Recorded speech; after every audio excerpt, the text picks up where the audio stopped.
Bonjour et bienvenue, je suis le Père Julien Fleury et je fais cette vidéo pour vous parler du ciel, la vie éternelle. Et je trouve qu'on manque cruellement d'images sur le ciel et le bonheur qui nous attend. Paradoxalement, l'enfer et ses supplices paraissent plus faciles à représenter que les délices du ciel. Il me paraît donc essentiel de rendre compte de la doctrine catholique sur les fins dernières et de rendre le ciel attirant. Et de le faire, si possible, avec des images simples et synthétiques que vous pourrez utiliser dans tous vos groupes, que ce soit avec les grands ou avec les petits. Il y a dans le livre de l'Apocalypse une description très imagée du ciel, à laquelle les artistes font souvent référence. Je relis ce passage du chapitre 7, versets 9 à 12 du livre de l'Apocalypse, qui est lu chaque année pour la fête de la Toussaint. J'entendis le nombre de ceux qui étaient marqués du sceau. Ils étaient 144 000, de toutes les tribus des fils d'Israël. Après cela, j'ai vu une foule immense que nul ne pouvait dénombrer. Une foule de toutes nations, tribus, peuples et langues. Ils se tenaient debout devant le trône et devant l'agneau.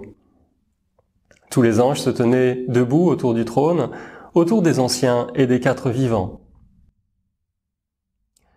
Tous les artistes se sont inspirés de ce texte pour traduire en images la vie des bienheureux. Et s'il est consciencieux et fidèle à ce texte de l'Écriture, l'artiste doit donc représenter les idées suivantes. Le ciel est centré, orienté, diversifié, unifié, et bien sûr, le ciel est objet d'espérance pour tous les vivants. Il faut que le ciel nous attire. Il y a donc une équation difficile à résoudre pour les artistes. Une seule image doit rendre compte de tous ces aspects. Ce qui fait le génie d'un peintre comme Jean Fouquet au XVe siècle, au-delà de sa maîtrise technique, c'est la solution originale qu'il a su proposer pour rassembler en une seule petite image la plupart des aspects de la foi catholique sur la vie éternelle. Le ciel est centré, orienté, diversifié, unifié, objet d'espérance pour les vivants. Et voici quelques exemples qui témoignent des difficultés que les peintres ont pu rencontrer pour représenter le ciel. Le monde céleste tout entier est centré en Dieu et orienté vers lui, mais parfois, la construction du tableau ne permet pas de distinguer suffisamment le Créateur des créatures et on donne à la Vierge Marie la première place. Je pense en particulier au magnifique tableau d'Enguerrand Carton réalisé en 1453, le couronnement de la Vierge Marie, que l'on peut admirer dans un musée près d'Avignon.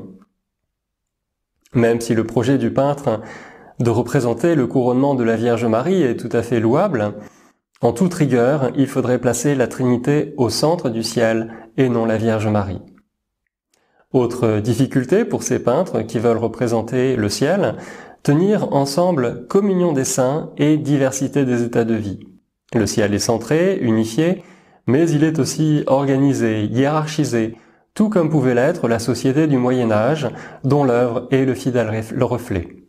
Van Eyck a dépeint des foules en mouvement, aimantées par leur désir de Dieu.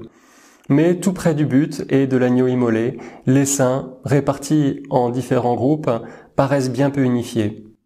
À trop vouloir distinguer les bienheureux selon leur appartenance ecclésiale, les apôtres, les martyrs, les vierges, les docteurs, les gens du peuple, eh bien, on peut perdre de vue l'unité profonde qui règne dans la vie éternelle. Manque d'unité encore dans cette image tirée du missel de Turin-Milan, même si l'auteur n'est pas tombé dans le piège dont nous avons parlé plus haut, en faisant l'effort de bien distinguer la Trinité des créatures. La distinction très marquée des catégories sociales fait perdre au ciel son unité profonde. Il y a Maître François également, dans une de ses illustrations de la Cité de Dieu de Saint-Augustin, en 1473, il perd de vue l'orientation des personnages vers la Trinité en voulant insister sur leur communion.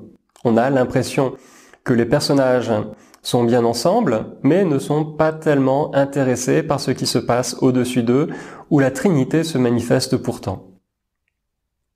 Et maintenant, pour ce qui est des œuvres plus récentes, et même contemporaines, je pense aux fresques d'église, aux tableaux, mosaïques, illustrations de manuels de catéchèse, on s'attache le plus souvent à décrire la diversité de ce peuple parvenu au bonheur éternel. C'est comme si l'artiste nous interpellait en ces termes, nous sommes tous appelés à la sainteté. Pour preuve, voyez la foule immense de ceux qui ont cherché le Seigneur. Et des visages nous sont familiers. Parmi ces foules bigarrées, représentées par les artistes, on reconnaît sans peine à leurs attributs ou même à leur visage Marie-Madeleine, Sainte Eugène de Mazenod, Thérèse de Lisieux, Padre Pio, le pape Jean-Paul II, le bienheureux Jean-Baptiste Fouque, récemment béatifié. Là encore, en représentant ces visages qui nous sont chers, on peut perdre de vue l'unité foncière de ce royaume et son christocentrisme. Un peintre français du XVe siècle avait déjà fait à la fin du Moyen-Âge le même constat. Il s'agit de Jean Fouquet. Il est né dans les années 1415. On ne sait pas grand-chose de lui, si ce n'est qu'il a été formé dans un atelier d'enluminure où il a commencé à révéler tout son talent. Et c'est vers 1455 que Jean Fouquet est l'auteur des illustrations du livre d'heures d'Étienne Chevalier, où chaque miniature est comme un petit tableau. C'est celle qui représente le ciel, la Trinité et la foule des bienheureux qui nous intéressent le plus aujourd'hui. Jean Fouquet a l'idée géniale de s'inspirer des salles de théâtre de l'époque et de retourner tous ces personnages, en les disposant de dos, de quart ou de trois quarts, et en les orientant vers la Trinité. De quart pour ceux qui sont dans les loges et qu'on a le plus besoin de reconnaître, de dos pour la foule des anonymes. Ce faisant, Jean Fouquet crée un effet tout à fait nouveau et inattendu. Il rend le spectateur contemporain de la scène et l'oriente lui aussi vers la Trinité. En l'invitant à la prière, celui qui regarde le chef-d'œuvre de Fouquet se trouve lui aussi inscrit dans cette même dynamique. Il est comme un personnage du tableau. On découvre ainsi l'ambition que se donnaient les peintres du XVe siècle. Leur art devait être un signe de la présence de Dieu. Bien plus qu'un signe, un véritable instrument pour opérer cette rencontre. On l'avait vu déjà dans une de mes autres vidéos sur Jean Van Eyck et sur le portrait des époux Arnolfini.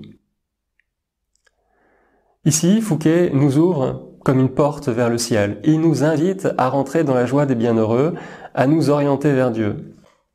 L'évangéliste Saint Jean écrit au tout début du prologue au sujet de Jésus, « Au commencement était le Verbe, et le Verbe était tourné vers Dieu. » Jésus est tourné vers Dieu. C'est aussi ce qui fait la joie des bienheureux. Jean Fouquet, par cette image, nous rappelle que par notre baptême, nous sommes, nous aussi, dès ici-bas, marqués par cette orientation fondamentale.